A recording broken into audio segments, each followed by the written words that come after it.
Welcome to the Stronger, Fitter, Happier podcast. I'm your host Vin, and today we have an episode that is all about creating an environment that you can succeed in. So if you listened to last week's episode and thinking, all the information you gave is great, finding a partner who supports you and having people around you who support you and hold you accountable, but I just don't have that. I have people around me who don't necessarily support me and an environment that doesn't allow me to thrive. What do I do? Well, listen to this episode and it will help you fix that. Another thing that will actually help you fix that is something called Beyond a Diet. Something that me and Nikhil have started. We're just finishing up with a group of people that we are helping through over an 8-week challenge to take control of their nutrition, and the results have been fantastic. A new challenge is opening up it's opening up in November, so next month. The registration to join actually opens up this Sunday. So if you're interested in that, you want to find out a bit more, head over to beyondadiet.co.uk to find out more information, enter your details, and we will send you over an email about what it's all about and how you can get started with us. So if you're struggling with your nutrition right now, make sure you check that out. Otherwise, just have a listen to the rest of this episode. So we are back with another episode. So last week got one done, and now Finally. we've got another one. Yeah. So So how are you guys doing anyway?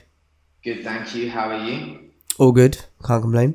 Yeah, I'm good, thank you. Actually, it's so funny. I was listening to a podcast the other day and someone was saying isn't it funny that every time I ask you, how are you? It's always the same thing. I'm good. No one really actually says if they're not feeling any different. I'm all right. Yeah. Well, I have a rule for myself that when someone asks, how are you? The answer is, I always basically say, I'm good, I can't complain. And then I, in my head, always say, I won't complain. Oh, okay. Because I probably can complain about something, but I won't complain. So it's like choosing not to basically be a complainer. Yeah. And I do have a cold at the moment, so if you really want to know how I'm feeling. So my voice may sound a little bit different. Yeah, anyway, on to this episode. So last week we spoke about accountability, and more specifically we spoke about how you can create accountability for yourself. And one of the ways we spoke about was having your partner or someone close to you push you and motivate you and support you. Now, that being said, there is a slight caveat to that, or a problem. So we recently had an email from someone who subscribes to the weekly emails I send out, which if you would like to subscribe to, you can subscribe at bodybeyond.co.uk/emails.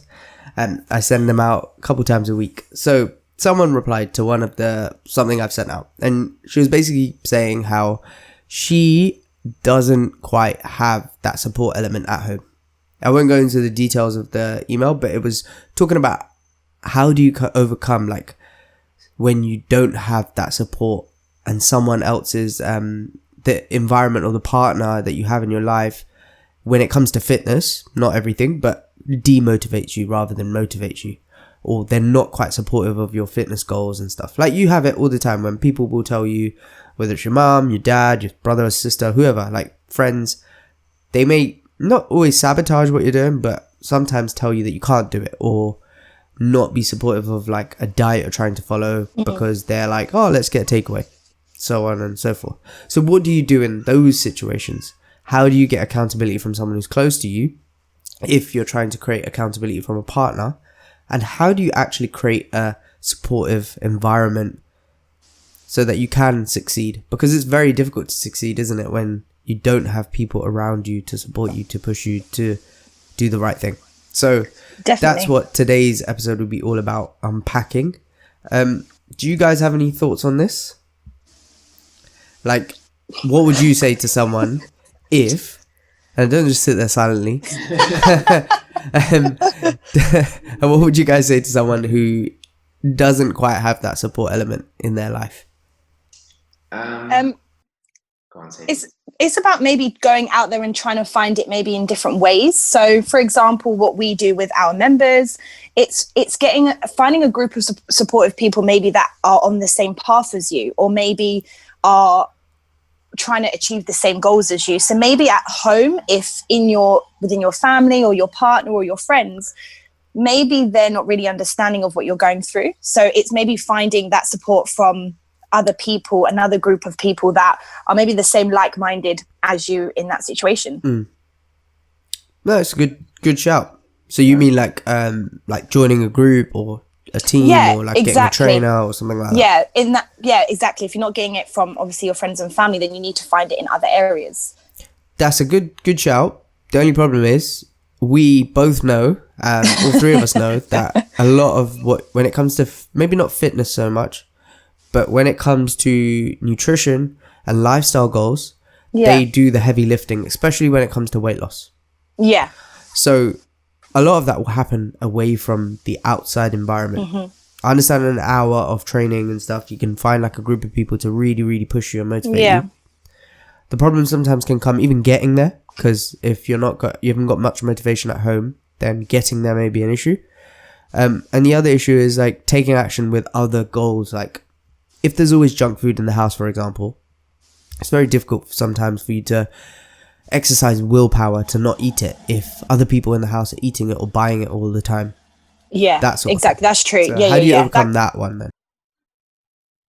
Well, I was going to say, before you go to that stage, are you sure that your partner, whoever, isn't trying to be supportive, but just in their weird way, they're not showing it? So it may start with a conversation. So just because like someone isn't saying, okay, come on, like let's get up, let's go for a run. Maybe they, in their weird way, in their mind, their way of supporting you, or they think their way of supporting you is by keeping quiet, and they don't want to be that sort of annoying person that's always sort of pushing you and saying, right, come on, let's go, like, you have to get up. But then you really want that inside, you want them to do that, but just because you haven't had that communication with them, there's almost like a lost in translation there with what they think they're doing is right and what you want, and it's not happening. So I actually really agree with that point, Nikhil. So often a lot of people, I'm not going to say who, like in terms of like genders or anything like that, but like in relationships, people expect you to be mind readers sometimes. Like you are feeling something, or say like for me, for example, say like I really wanted to go and work out, but rather than saying, oh, can you, I don't know, give me an hour in the morning, I just kind of like keep it in my head, and then you end up resenting someone or whatever.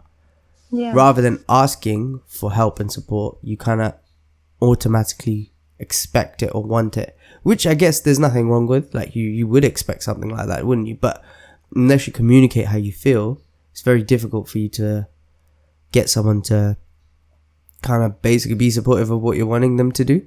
Yeah, you have to tell them, and then they have to get on board.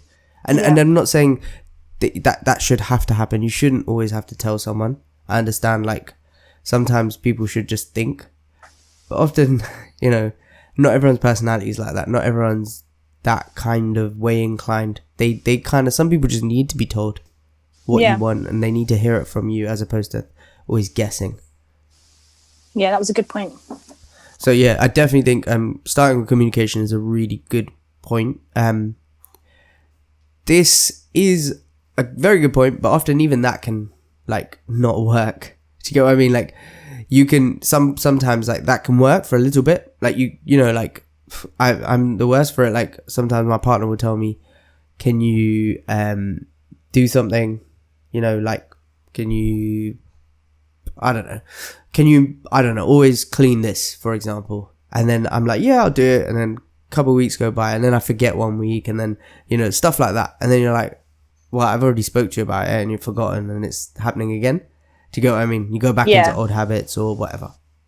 So that can happen with like healthy eating, or motivating someone to go to the gym, or waking them up and that sort of thing, or whatever. So what happens in that situation? What do you guys suggest then? I don't know. That's difficult. It's then you've got to try and have that motivation. I don't know. Like I was going to say, try and have that motivation yourself, but you still need that support from, especially the people that you're living with. So that's quite a difficult one. Yeah, I mean, I think sometimes you do need to be a bit like not so soft about it. So you said, like, you touched on it about you have to create motivation yourself. And I think it is true. You do need support. You do need an environment to succeed in. And you do need people around you that help you. But I think if you do what Sadie said at the start, like, find it from elsewhere and then build it inside the house. So, like, often you get people who doubt you. From, like, one example is, like, we've had loads of members tell us, like, oh, my husband, says jokes about, like, I'm going to just fail again on this diet. Or, people who may not be married, they may say, like, oh, their parents, or sometimes you get comments from in-laws and extended family members and so on and so forth. And I always say to them, look, what is your track record like? So over the past however many years you've been trying to lose weight, get fit, change your fitness, change your health, what's your track record like? And they're like, I always fail. So I'm like, well, they're not really lying, are they? They're just going by your past history. Like, I bet the first time you did it, they probably weren't as negative. But now you're constantly failing, so they have a fair point. Even though it's not nice to say, they should be supportive, but they have a fair point in why they feel that way. It's your job to prove them wrong now. It's not their job to tell you something they don't think is true. Do you know what I mean? Like, if they're being honest with you, no matter how harsh that honesty is and not how nice it's not, like, you need to do something about it to change that attitude that they have, even though it may demotivate you. What do you do? Do you suck up the comments then? I guess this is, again, based on your personality, but, like, for me, when people tell me I can't do something, it's almost like, okay, I'll show you. I'll show you. Yeah, I was going to say that. But not everybody's like that. Some people will be like, oh, I can't do this. Like, they really listen to it. But that's saying that if my partner said to me that I can't do something, I probably wouldn't be as much as, I'll show you. I might listen to it a little bit more because it's someone who's very close to me. Do you get what I mean? So that I have to understand, like, this happened to me as well. And I'm like, almost like, whoa, like, why do you feel like that? And then when they tell you and they listen, like, she's very good at, like, telling me things like that. So it's easier for me to understand and then, make my decision from there. Yeah. But with just random sly comments, you just have to take them on the chin a little bit. And you have to build that as, like, kind of motivation to, like, go, I'm going to show you, I'm going to prove it wrong. I'm going to show you that it is possible for me to do this. The other way, I would say, is it's nobody's responsibility to help you and support you. That's just a bonus. So expecting it is often where you get let down. If you have no expectations of support, then, and you put that complete responsibility on yourself that you're going to be the one who's going to do it, and you can often create that sort of environment in your house. So Sadie, I hate to, like, kind of just pick it out of your family, but I've seen it with you where in the past you've been the only one in your whole household trying to, like, be fit, be active, eat well, and you used to get pissed off that nobody else is eating well. They're all buying junk food and there's chocolates, and you used to struggle to kind of control your chocolate and stuff like that. So you'd be like, oh, like, why are you guys buying this? I don't want it, like, in the house. Like, do you get what I mean? Yeah. So, but what happened was you still managed to persevere and carry on and do it. And now you've been the inspiration. You've been the person who's, been consistent for so long that other people in your family have joined your regime. Yeah, You've been a positive impact on the majority by being so strong in what you were trying to do. So you've created almost like a fitness lifestyle with your family. Yeah. Now, I'm not saying there's no chocolates in the house and stuff anymore. Oh, there is, yeah. There's loads. But what I mean is there's potentially a little bit less, and there's a lot more people who are trying to eat better. So it's a lot easier for you to succeed in that environment now. Definitely. So sometimes you need to be the leader and be like, look, I'm doing this. If you want to join or not, it's up to you. And that I've seen happens a lot with our members. Yeah, I've seen that a lot. Yeah. Yeah, like, I can think of, like, loads just now. I can point their names out, like, that one person started. Then I know, like, someone I used to train who's smashed it with us recently. She started training, working out. Her husband got on board. Her son got on board. Her daughter's, I guess, always been pretty active. She walks the dog, does all that anyway. But and so their family actually. But they all got into a training regime. They all started eating better. They started making better lifestyle habits. And I'm not saying it was her. It probably wasn't just her, but her taking leadership and proving that she's getting results probably led the front, and she led from the front by her actions. So I think that's a really good point to bring up, that be that change, be that action, let your actions do the speaking, and other people will just follow suit. The same people who basically are putting you down will end up almost not humble pie, but like they will just start asking you for help in the end. Yeah, and exactly. Asking you the questions of like, how can I change and stuff like that.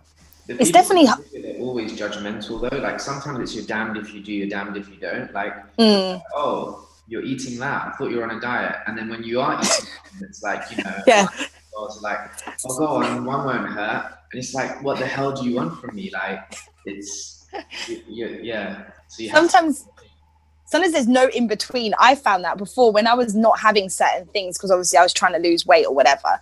And then I would start to have it again. It's like, oh my God, you can eat that? Why are you eating that? Like, it's like, I'm allowed, okay? Yeah. One thing you have to remember is people will always share their opinions, and it's up to you whether you listen to them and take them on board.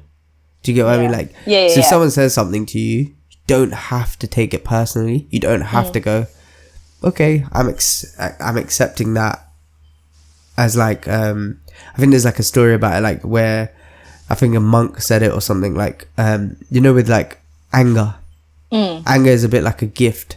You can choose to accept it or not receive it. Like it's whether you take it or not, it's up to you.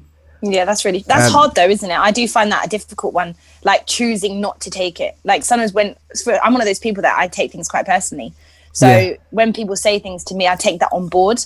Whereas maybe Vinay, you're different. It might not affect you. So I definitely think, like you said, I think you said earlier, it just depends on the type of person you are.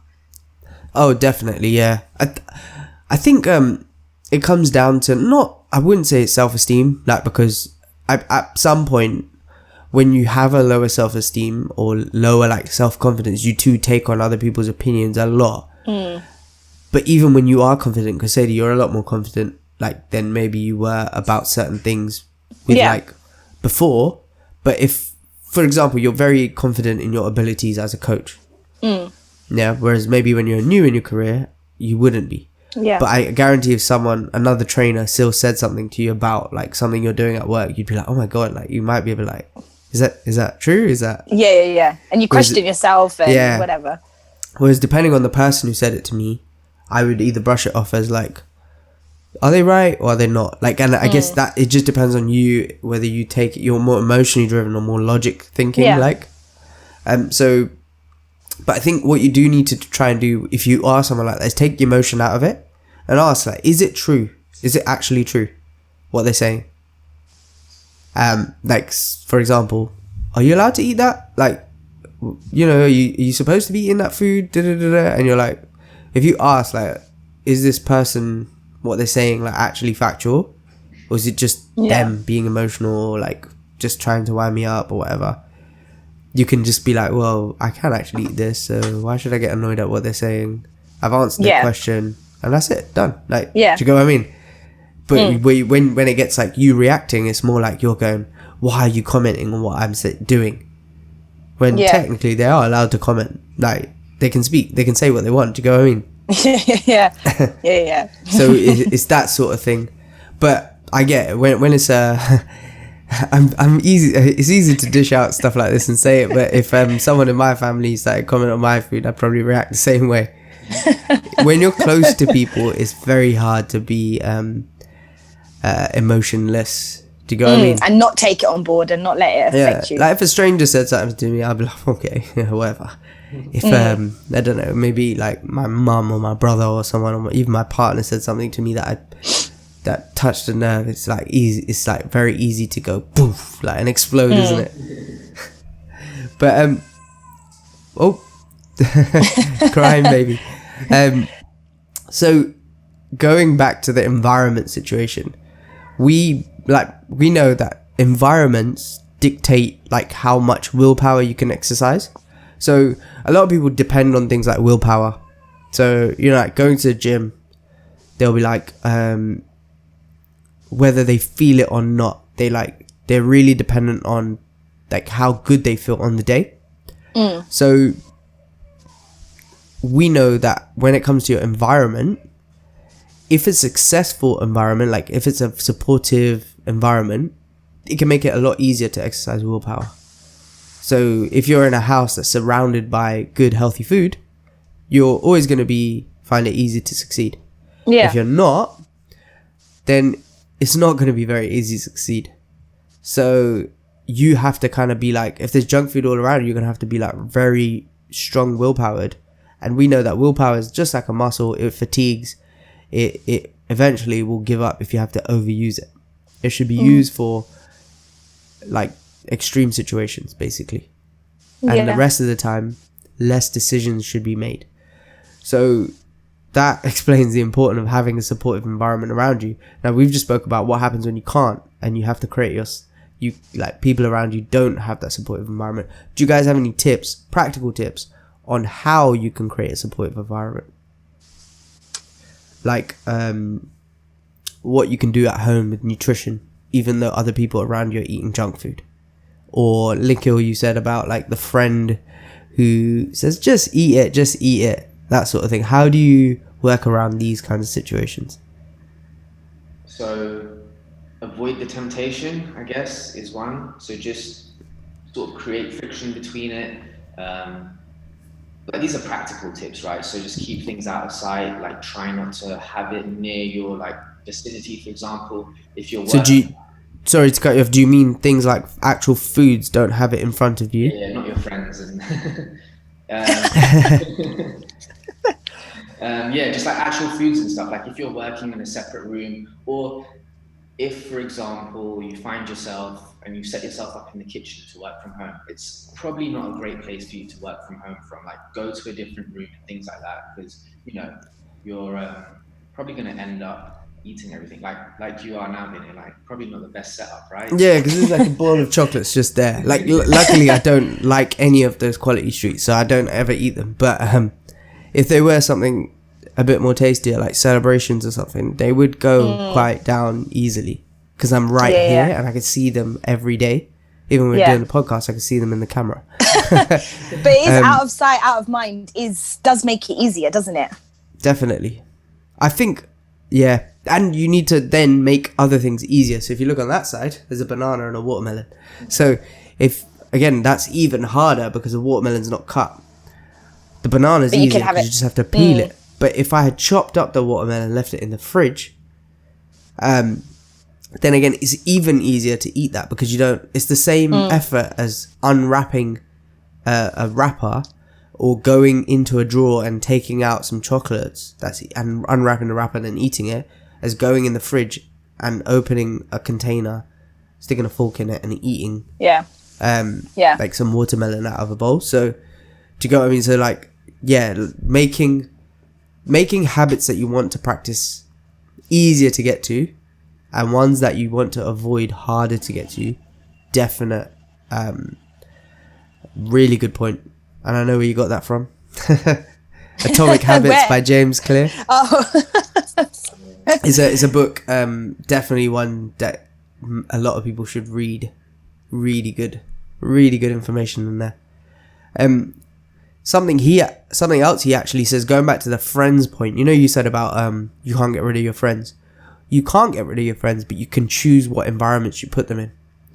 So, for example, if you know there's a friend that you always go out to eat who constantly like encourages you to eat junk food or drink too much, and you're trying to give up alcohol, or you're trying not to eat desserts or whatever it is, don't go out to eat or go to a bar with that person. Go somewhere else, Yeah, go somewhere else. Yeah. Like, why can't you meet up with that someone in a coffee shop and have coffee instead? Or even then there's cakes and stuff. But if you go somewhere where there's only healthy options of food, or if you go somewhere that's not food related, Yeah. Then you can still socialize with that person. You can invite them to your house. Do you know what I mean? Yeah. And then you get to control what you eat and you choose to eat. 'Cause they don't have the choice. So there are ways around it. It's just you have to be clever. You have to create. Again, it goes back to the point. If you don't have a supportive environment, you have to create the environment. Create it, yeah. You have to take ownership of that. And it's very easy for you to go, oh yeah, you just, it's fine. You make excuses for yourself about, like, say three of us are trying to lose weight, and say to you go, let's go somewhere that's not quite healthy. Two of us are going, oh, I want to eat well, and then you're like, no, let's just go. And then us two go, okay, we'll just go there. We could just put our foot down and go, no, let's go here because we're trying to eat well. Then we dictate your. Yeah. Do you get what I mean? We don't let you interrupt us. It's your goals at the end of the day. Yeah. Yeah. You have to be yes or no. You can't be like wishy-washy with it.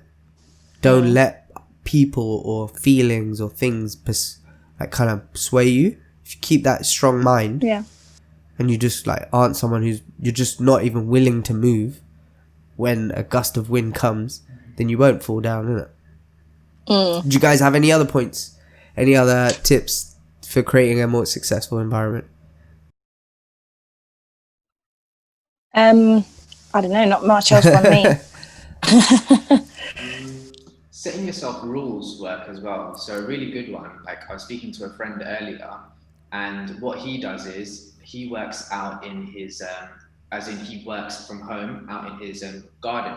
And he said before he goes back to the house, whenever he leaves his desk, he has a rule that he'll down his bottle of water, even if he has to rush back for a wee or something like that. And that's just a rule that he has, just to ensure that he gets enough water in. So yeah, something similar, some sort of rules like that could help in terms of setting up your environment. So like when you do something, you have to complement it by doing something else. Yeah. And that's one way sort of getting. Yeah, no, definitely a good one. Like things like to create a better environment, you could do like before you go to bed, you have to, for example, you have to brush your teeth. You could do the same thing with things like you have to get your gym kit ready. You have to get your gym shoes out ready by the door. You have to have your breakfast prepared the night before.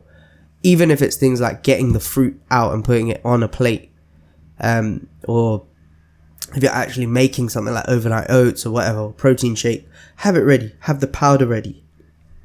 Have the water in a cup if you really want to. Like, have your vitamins out on the side. Like, whatever the thing is that you're trying to do, prepare it so that you're creating an environment to succeed. You're not relying on other people to make you succeed.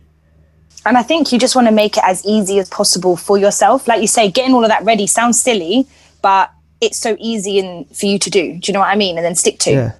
Because less decisions are being made. So there's less that you have to decide on. There's less for you to...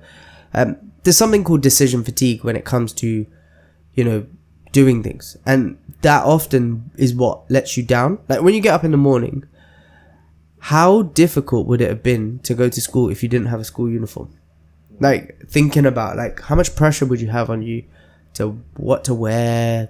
And like it happens off the time, like when you're going out, if you haven't prepared what you're going to wear that night, it's a panic getting ready, or it's a lot harder to get ready. It's a lot harder to watch females get ready. Sorry.